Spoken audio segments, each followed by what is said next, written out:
आरंभ में जब महाराज का नैनीताल में आगमन हुआ और उनकी ख्याति घर घर फैल गई तो आपने 1 या 2 बार उनके दर्शन किए थे।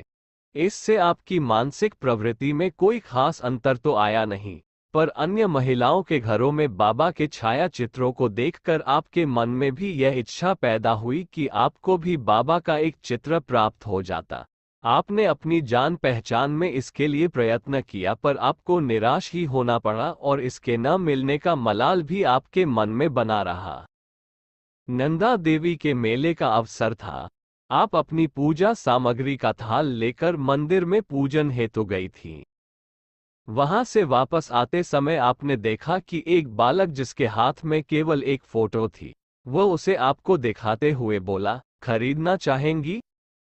आपने देखा शीशे से मढ़ा हुआ ये छाया चित्र महाराज का था जिसकी आप पिछले कई दिनों से खोज में थी।